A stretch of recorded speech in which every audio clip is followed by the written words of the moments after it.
नमस्कार मित्रांनो, मी स्वप्नील वानखेडे बोलतो आहे. आज दिल्लीवरनं हरिद्वानी जायचं होतं, तर मी बसेस केले.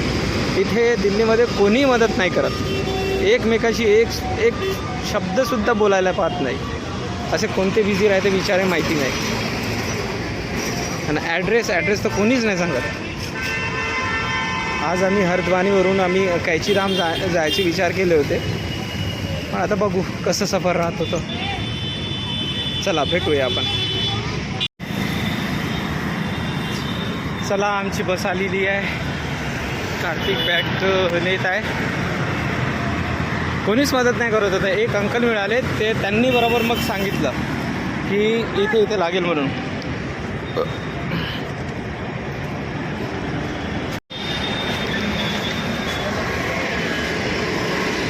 ये वाले कैरी कर सकते हैं भैया, साथ में रख सकते हैं. चलो, कहाँ करना है? हरिद्वानी. ये आपका है? हाँ, ये साथ में रखिएगा. जब ये टोकन मिलेगा इसी से बैग मिलेगा. ठीक है.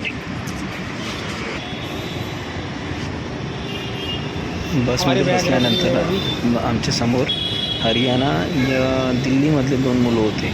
आमची मराठी पाहून आम्हाला पाहून नाही का ते अंगावर खूप चढत होते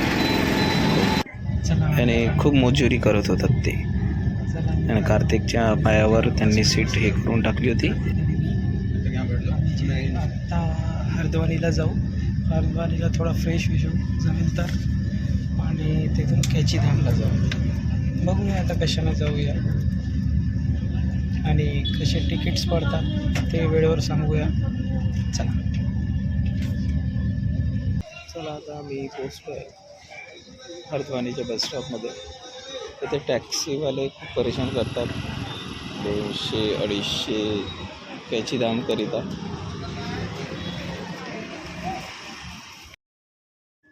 तुम्हाला लोकांना यासाठी सांगतो आहे कारण की बघा की ट्रॅव्हल्स करताना हे सगळं थोडंसं लक्षात ठेवा. थँक्यू. हे बघा, आम्ही कैचीधामला पोचलो आहे. कार्तिक आणखी मी. खूप छान आहे, खूप छान.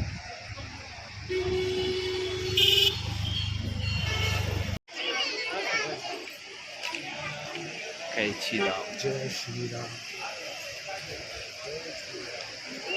जय राम.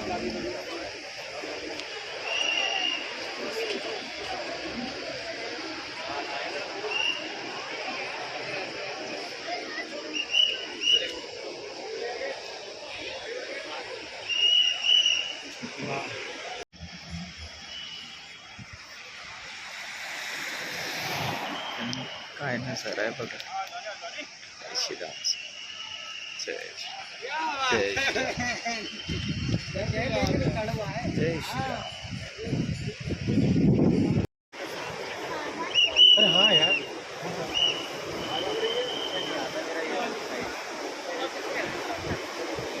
इथं हातपाय धुवून घेऊन घेतो. आम्ही जो म्हटलं तर सरकून झाला.